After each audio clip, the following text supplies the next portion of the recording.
Bienvenue sur ma chaîne du visible à l'invisible, c'est Christophe, je suis ravi de te retrouver pour une nouvelle guidance générale et intemporelle avec les cartes divinatoires d'Algériel. Souviens trop.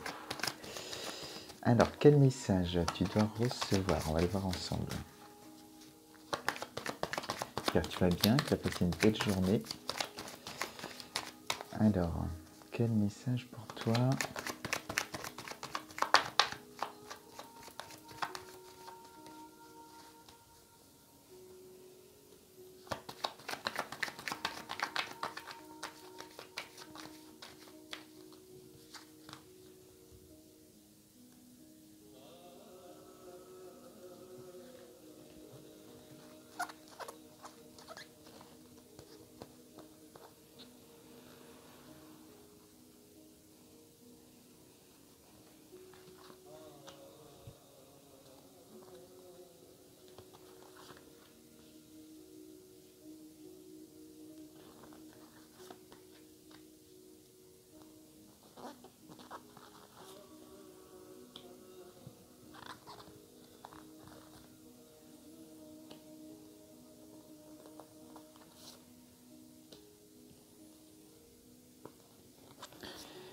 Et j'ai les 7 cartes, je regarde si je couvre ou pas.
Alors, la guidance de ce soir. Ici, on a la carte du présage, des messages, de la dualité aussi. Le message aujourd'hui avec cette carte, c'est que tu attends. Tu attends un message, tu attends des nouvelles, peut-être de la justice, avec la carte de la justice qui s'associe. Ça peut être, alors il y a deux lectures. Tu peux vouloir trouver une certaine harmonie en toi, voilà, pour pouvoir prendre des décisions, pour pouvoir trancher, une fois que tu auras trouvé ton équilibre, cette harmonie. Ou alors tu attends réellement des messages, un courrier, un mail, des documents officiels pour pouvoir avancer dans la vie. Donc que ce soit tranché de façon officielle en tout cas. Donc voilà le début de la guidance.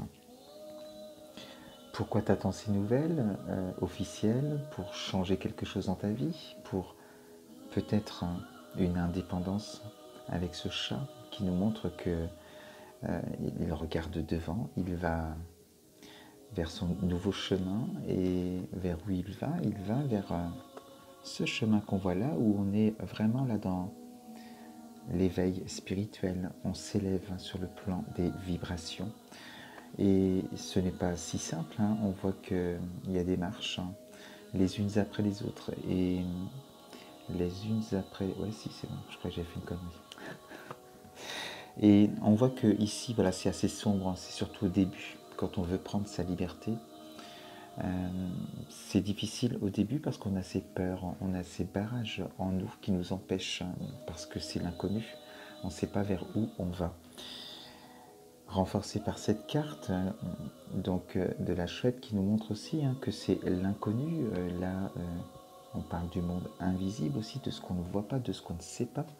Donc ça peut faire peur aussi de prendre ce nouveau chemin. Et on te dit aussi avec cette carte de faire attention à tout ce qui est entourage, médisance de certaines personnes, ou alors en tout cas peut-être même des gens bien intentionnés, mais qui, par leur propre peur, pourraient aussi t'empêcher, te mettre des peurs pour avancer et prendre ce chemin. Donc voilà, plus tu garderas cette magie aussi en toi de ce que tu désires réaliser, mieux ce sera. Et on te dit aussi de te déconditionner justement, de ne pas te limiter, de ne pas t'empêcher de faire des choses par rapport au jugement et au regard des autres, surtout par rapport à la décision que tu veux prendre. Donc ça va passer, cette décision, cette liberté que tu souhaites. Je me suis trompé. Voilà. Suite à ces messages, cet aval, en tout cas cette possibilité d'avancer, il va y avoir une période de solitude aussi, un isolement mais voulu. Avec cette carte, on te dit qu'on travaille sur soi, on fait des méditations, on essaye d'apaiser son mental pour justement pouvoir monter ses marches les unes après les autres. Et on voit que tu avances, mais il y a des libérations d'émotions qui vont se faire et parfois ça va être difficile, il y aura des creux de vague. Donc quand il y a trop de creux de vague, pour pouvoir accueillir et libérer, on s'isole, on va dans sa bulle, on fait ses soins, on pose ses intentions avec cette carte du cierge qui est là aussi pour montrer la connexion à ton âme, poser tes intentions, suivre ton âme et prendre ton temps aussi avec cette bougie où on sait qu'elle peut s'éteindre à tout moment. Donc il faut prendre son temps pour ne pas laisser des peurs non plus venir éteindre cette bougie. Et du coup, prendre ce temps, oui, de libérer et de faire ses soins, de s'isoler aussi lorsqu'on a besoin, de reposer son mental. Confirmation de la guidance avec cette carte où on voit aussi que les masques tombent et on confirme le tirage, la guidance. Qu'est-ce qui est confirmé? C'est que ça y est, tu es au devant de la scène. Tu as réussi à atteindre ton objectif, ce que tu voulais. En tout cas, on te sent plus heureux, plus heureuse. On te sent dans la création, on sent que tu désires des choses et que tu oses. Tu oses enfin te montrer, t'affirmer, tu oses exprimer tes émotions et surtout tes désirs, tes choix. Et la récolte. La dernière carte, la récolte donc sur l'été, août-septembre. Après, ça dépend comment tu te situes évidemment dans cette guidance parce que le plus long du travail, c'est ces cartes-là où on travaille sur soi pour libérer ses émotions. Mais en tout cas, tu vas récolter. Parce que voilà, là tu vas t'assumer, tu vas oser, tu vas ancrer les choses dans la matière, tu vas créer quelque chose, créer ton destin, en tout cas ta vie, celle que tu auras choisie avec tes choix qui te correspondent. Et la grande protection qui est là, la protection divine, qui arrive là en dernier, en plus dans la guidance, pour te montrer que tu es réellement sur ton chemin. C'est pour ça que tu récoltes les choses et avec ce soleil qui apparaît dans ta vie, tu es sur ton chemin. Lorsque tu te laisses guider par ton âme sans peur, avec tes propres choix, eh bien, tu récoltes ce que tu désires. Voilà aujourd'hui ce que je voulais te dire avec la guidance. Je te souhaite une très très belle soirée. Je t'embrasse très fort. Namasté.